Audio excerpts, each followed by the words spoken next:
After Arsenal forward Kai Havertz was charged with simulation during his team's 2-1 victory over the Bees at the Emirates Stadium on Saturday, Brentford has not stopped venting their fury at him.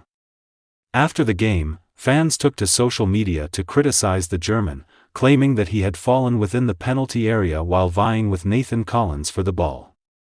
Little, if any, contact appeared to be made with the Arsenal forward, who was already on a yellow card, as the Bees defender seemed to dangle out a leg and tumble to the ground. Earlier in the game, Havertz got into a confrontation with Christopher Ajer and received his first yellow card after hitting the Norwegian player in the arm. He would later score a header in the 86th minute to help Arsenal win the match late on, 2-1, following Declan Rice's first-half goal being cancelled out by Young Wissa. Havertz and Collins got away from the altercation with only a warning, and following the game, Brentford expressed their opinions on it. They uploaded a video of Havertz allegedly plunging to TikTok, adding a creepy soundtrack and a shocked emoji to the description. Following the game, Thomas Frank expressed his annoyance at the referees for not giving Havertz a second yellow card, which would have stopped him from netting the game-winning goal. After the game, the Bees manager told Sky Sports, "I actually think, and I would never normally do this, but I think Havertz shouldn't have been on the pitch when he scored the goal. The penalty shout seemed like a clear dive to me. It's obvious if you look at that carefully back. Perhaps Rob, the referee, finds it challenging, but I think the linesman saw it very clearly." During the game, Brentford also criticized the decision, saying on X, formerly Twitter, that Arsenal were lucky to still have 11 men on the pitch. In his analysis of the incident, Sky analyst Jamie Redknapp stated that the referee was not in a position to view the incident clearly. "The referee is fortunate, but he is not in a fantastic position to observe this, the second incident, so unless he really issues a yellow card, VAR cannot step in. He is trying to get an advantage there, and there is absolutely no contact. He needs to be certain. He is in a pretty excellent position, but he cannot provide it if he is unsure." With Liverpool and Manchester City facing off at Anfield later on Sunday, the outcome ensures Arsenal, who have won all 8 of their prior Premier League games to take the top spot in the standings, will maintain their unbeaten streak. Conversely, Brentford has lost its previous 5 league games, falling to 15th place in the standings and ahead of Liverpool and Manchester City's crucial match. Former Manchester United captain Roy Keane declared that the Premier League title battle is too close to predict.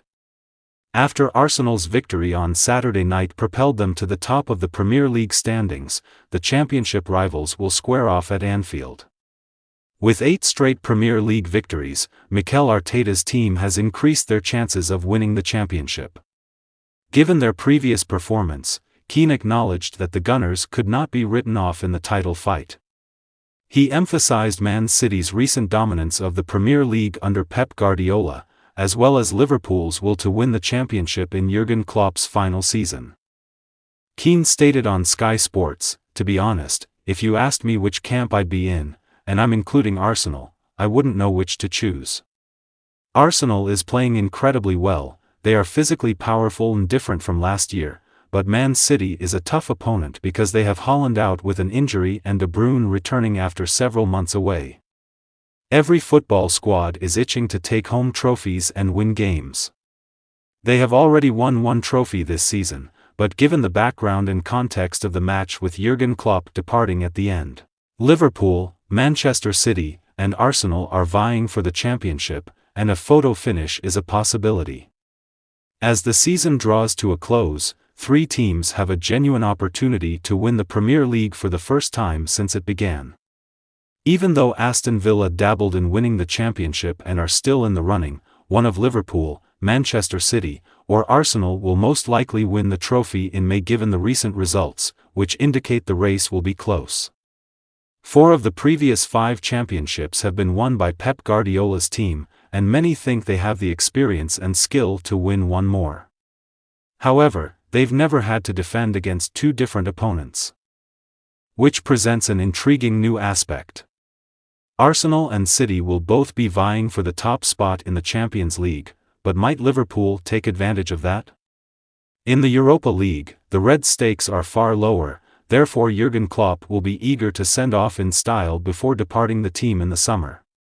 Which tiebreakers are employed by various soccer leagues? One interesting aspect of professional soccer is the variety of tiebreakers used by competitions across national borders. For example, Real Madrid's historic La Liga victory in 2006-07 came from finishing level on points with Barcelona in their 2 league games of that season, while Real Madrid had a superior head-to-head record. Both Serie A and the group stage of the UEFA Champions League employ the same methodology. The team that has demonstrated that they are superior is viewed to prevail, which is the case in favor of that system. The drawback is that the drama that may have resulted from eliminating goal difference from the equation and limiting permutations is gone. The Premier League use goal differential as the first tiebreaker, just like Liga MX, Ligue 1 in France, and the Bundesliga in Germany. Unusually, City is now in a worse position, but there is still hope for that to change because of the return of Kevin De Bruyne, the inclusion of Erling Haaland, and upcoming games between the two teams.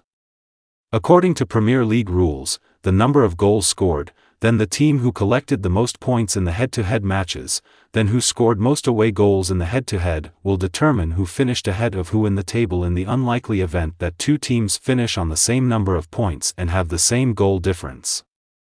A side note, MLS employs a different approach than the two stated in their regular season rankings, with the total number of victories over all games serving as the primary tiebreaker before goal differential.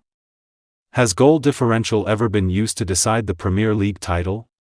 Most likely, just the name Sergio Aguero will bring up memories for you. When the season came to a close, City and Manchester United had the same number of points. Since the Sky Blues held an 8-goal advantage over the Red Devils, they really just needed to defeat Queen's Park Rangers, who were in danger of relegation, at home. After United defeated Sunderland 1-0 on the road, City faced an unexpected 2-1 loss and title heartache until Edin Dzeko and Aguero scored twice in injury time to secure the most dramatic of league titles, their first since 1968.